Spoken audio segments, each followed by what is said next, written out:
A mix is really an illusion.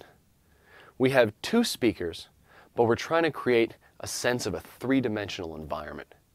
It's like painting, in that you have this two-dimensional surface, but you use perspective to give the impression of depth, and to give the impression of a three-dimensional space.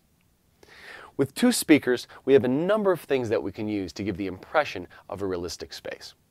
We talked about reverb, which is very important. Every time you're in a space, there is the reflections off all the surfaces, which gives us the sense of being in a room. Beyond that, we need to have a kind of a mental image of what we're trying to create, what environment we're trying to create. When you go to sit down to a mix, really consider how are the musicians or elements in your mix related to each other?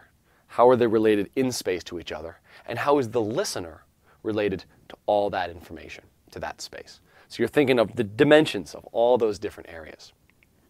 Now, left and right seems to be a pretty easy thing. I turn a pan knob. But we need to be aware that a pan knob is actually kind of an unnatural thing. If I pan all the way to the right, I'm really just reducing the stuff completely in the left speaker. And when do you really hear something only in one ear? Can you think of a time?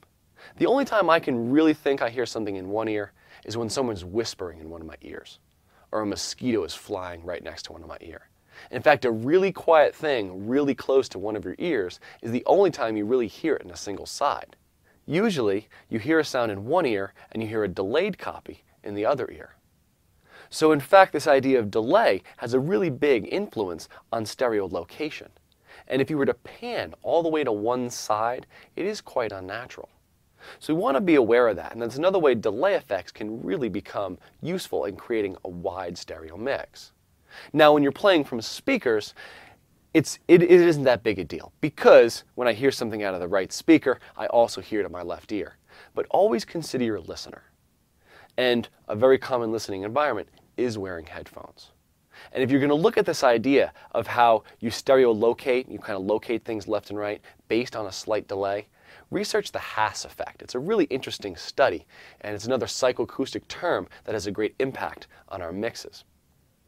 So left and right, panning, and a bit of delay. But depth, that's the hard one.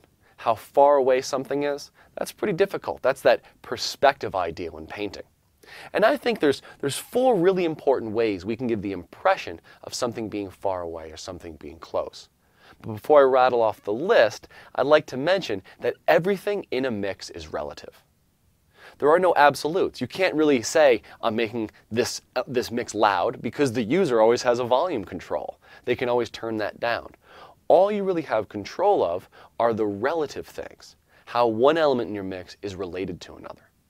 So if I want to make something seem quiet, I need something loud to compare it to within the mix. If I want something to seem far away, I need something close to compare it to in my mix. So this idea of depth now, if I want to make something far away or close, we have basically four ways we can do that. The first one is volume. When things are closer to you, they're louder. When they're further away, they're quiet. And that's a really important one to remember. And often we jump to all these fancy effects without really taking enough consideration with volume. Pay attention to the faders. That'll do most of your work. The next one is reverb, right?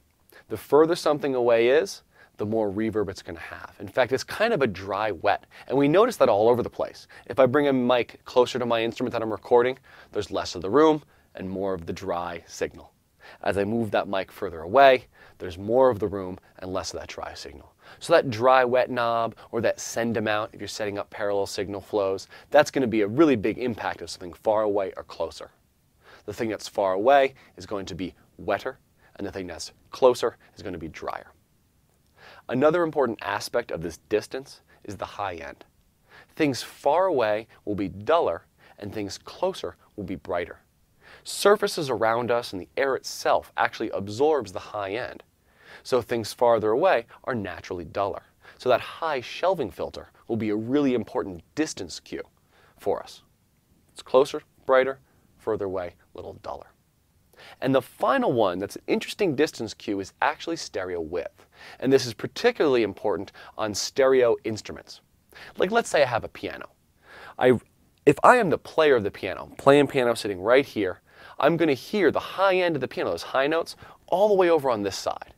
And the low notes will be way over on this side, on the other side of me, right? It's a very wide thing. I'm right there at the piano. And if I put that on my mix, with the high end all the way on one side and the low notes all the way on the other, you're giving the listener the impression they're sitting at that piano stool. In fact, the only place they can be is right at that piano. As you start getting further and further away from that piano, the stereo width starts narrowing down. So that idea of stereo width is also a major, in some instances, can be a major distance cue. So again, volume, high-end control, reverb amount, and stereo width can all have a major impact on distance and space in our mix. And the trick is to make them all coordinate with each other. If you do things in a way that makes them fight each other, like you have something that's really loud with lots of reverb, it just doesn't make sense. And it doesn't fool the listener, right? That's like drawing an improper perspective in your painting. It's just not going to ring true. And the only way that you're going to be able to do this accurately is to open your ears, is to listen to the space around you. The only way to do this stuff is to know what real rooms actually sound like. And we take it for granted. We walk into a space, we don't even think about the space, but every room we're in sounds different. What I'd like you to do, next time you're bored at a show, or next time you're just at a show, try to listen differently. Try to focus on the sound of the space. How does that band sound in that room? How does that person sound talking to you in the space they're in? Try to notice the space. Try to notice what happens when you walk close to a wall.